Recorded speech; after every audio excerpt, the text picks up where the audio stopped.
Evening. Now here's a bit of an unusual one for me. I've been tagged on an interesting, well hopefully interesting, video. Now I've made some notes here, so please excuse me from referring to them, because you know me, I would get it wrong otherwise. It was the English Woodsman who tagged me, and the challenge or tag was 5 things or 5 periods that people wouldn't know about you from watching your videos or subscribing to your channel. So I've had to think about this. Yeah, a bit tough really, knowing what to leave out, but I've broken it down and let's have a go. First off, number 1, me. Well, as you know, Jim Bob Outdoors, name of the channel, also my name on Facebook. First confession, my real name, not all of it, but my real name, Christian name, is Alan. But the only person that ever called me Alan was my mum when I was in trouble. Workmates that I've known for a lot of years, they tend to just call me Al, but the majority of people now know me as Jim or JB. The name, I suppose I should explain. It comes from when I started my channel. I started it with the intention of filming some of my off-road driving competitions and that sort of thing. And at the time I was using little Suzuki, and the little car's name was Jim Bob. So it was really Jim Bob's channel. In fact, in the very early days it was under the name Jim Bob Suzuki, because it was about the car. It was Jim, go away fly, it was Jim short for Jiminy, because that was the model of it, Suzuki Jimny, and it was Bob because it was built on a budget. Built on a budget. That's got that right. So yes, Jim Bob, Suzuki Jimny, built on a budget. That's where the Jim Bob came from. So that's that bit out the way. A couple of other little things about me. My memory. Sometimes it's great, sometimes it's crap. Hence why I've got the piece of paper. It tends to be crap if I'm put under pressure, which is strange, stress related, who knows. It's along the lines of, I can't say that I'm dyslexic because I've never had a professional diagnosis, but there is traits of dyslexia. I struggle with my spelling, yet my reading's perfect, which is odd. It seems to be that I can retain information very well. I can soak up information like a sponge. I can hold that information in my head, but if it comes to either speaking or writing, there seems to be a problem with the flow outwards. Goes in fine, doesn't necessarily come out right or in the right order. So yeah, great memory, almost photographic in some sense, but the recall side, not so hot. Which leads to another trait really, because I've always been aware of how I can struggle with stuff like that. It has made me a little bit OCD, because I tend to check and recheck that I've done it right, because either invariably I haven't, or I have and I forgot I've done it. Hope that makes sense. So all pure home diagnosis, as it were, nothing professional, but it's never really held me back in any way. Left school with no qualifications whatsoever. I knew all the stuff. It was all up here. But to sit down and write an exam, rubbish. So, no qualifications in that manner from school. So that's me, really, and my quirks. Number 2, immediate family type thing.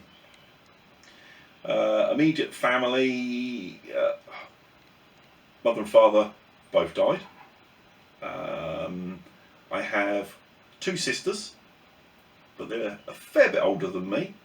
When they were born, when I was born, they were 11 and 13, I think.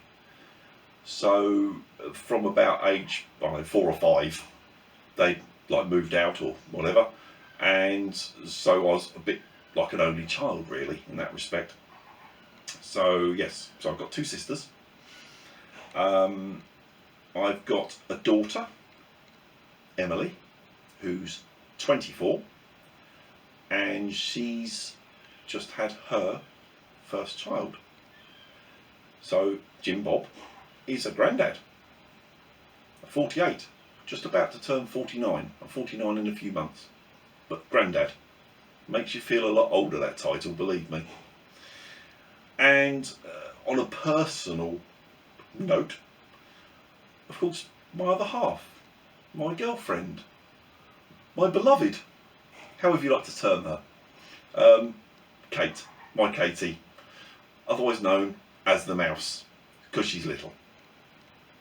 So that's that bit. Number 3, my story, I suppose we could say this, the personal side of it. We won't go right back, we'll say from late teens. I got married at 18, which was a mistake. I think me and my ex-wife will both say it was a mistake. We were both too young. Although we made it work for about 7 years. And my daughter Emily is from my first marriage. That was the good thing that came out of it. After we split up, I got married a second time to an absolute wonderful, lovely lady called Wendy, and we were together again for, let's have a quick calculation in my head, should have worked this out beforehand, and I should know it, but let's say the memory, about 7 years-ish. Absolutely great marriage. It was just perfect, absolutely perfect. And then she got cancer. She had a brain tumour, had surgery, which didn't work basically. Yeah, long story short, my second wife died when I was 34. Because of that, I went a bit, not off the rails, but yeah. I had 12 months or so which were interesting, shall we say, and probably the next 10 years approximately, thereabouts, was just one relationship after another that didn't work out, or you know the type of thing, the walking disaster type thing, and it was 99% down to me. I think now, thinking back, I was after sort of a replacement for my wife, if that makes sense. I haven't really thought about it too much because I don't like thinking about it. But yeah, that was the situation. And that was how I bumbled on until 4 years ago. Kate and I met. The two most mismatched people you could ever think of. I'm tall, she's short. I'm relatively clever. She's really smart. And I'm very much working class boy, where she's a bit posh. But it works. It just works. I don't know whether it's the differences or what. It works. We get on brilliantly. Yeah. Katie. Brilliant. So that's that. So that's the story of the last 25, 30 years. On the sort of the working front, I suppose you would say, there's been quite different things. Left school, no qualifications, as I said. Those of you old enough or around my age will remember the government, the YTS scheme.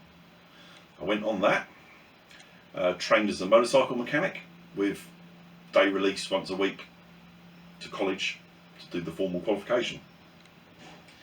Did that. The bike garage I was at folded, not because of me. Went to work for another garage, one that was a bit closer to home, so that was good in that respect. But this kind of time cars.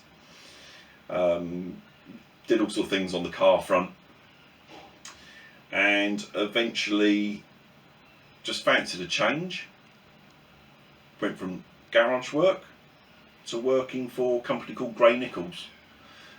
Those of you who follow cricket probably know about them. Cricket bat manufacturer, you know, world renowned.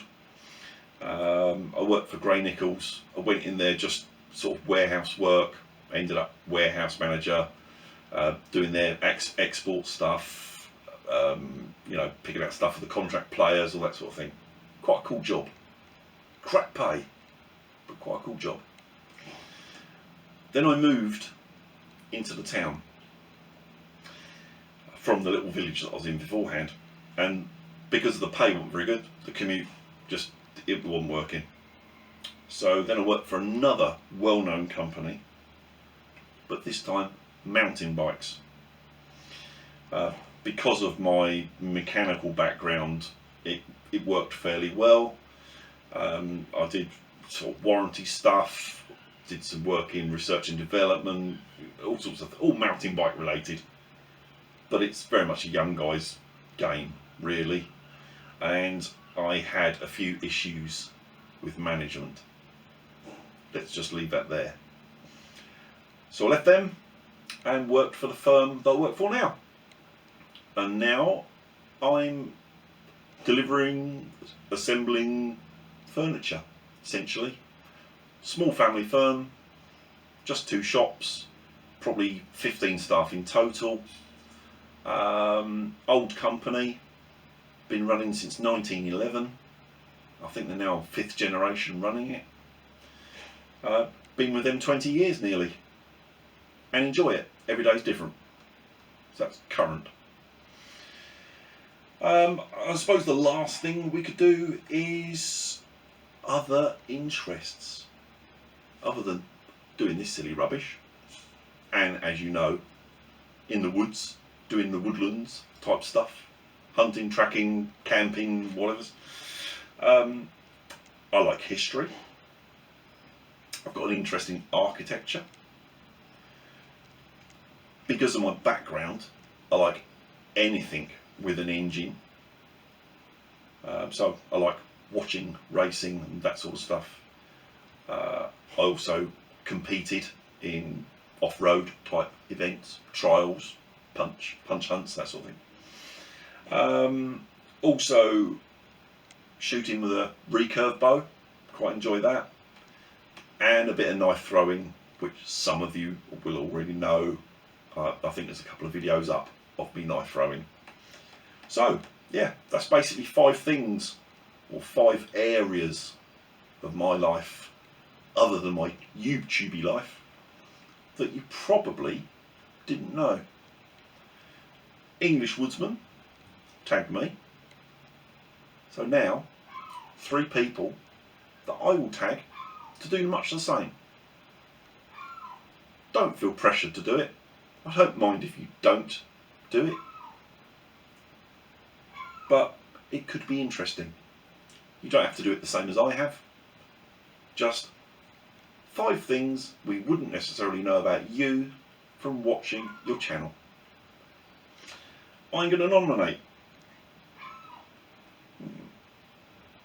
3 channels on the smaller side, but they're people that not only have subscribed to me, but I interact with online and so on and so forth. And I think the answers will be interesting. Scoutman Steve. What can we find out about Scoutman Steve? I'll be interested. Also, Northhertsbushcrafterjj. Yes, JJ. What's your backstory? What do you want to tell us? What 5 things can you tell us that we don't know? And the last one, I've got a few written down here. I'm just having a bit of a pick. Ben, Londoner Outdoors. What 5 things about you don't we know? And to all 3 of you, I can understand there's things that you wouldn't want to say. There's things that I haven't said. So I don't mind if you scout round things. But yes, them 3. Scoutman Steve, Northhertsbushcrafterjj, and Ben, Londoner Outdoors. They're my 3 tags. From the tag by English Woodsman to me, I will put their channels and so on in a description. And let's see where this goes. Thanks for watching, guys. I hope I haven't bored you. See ya.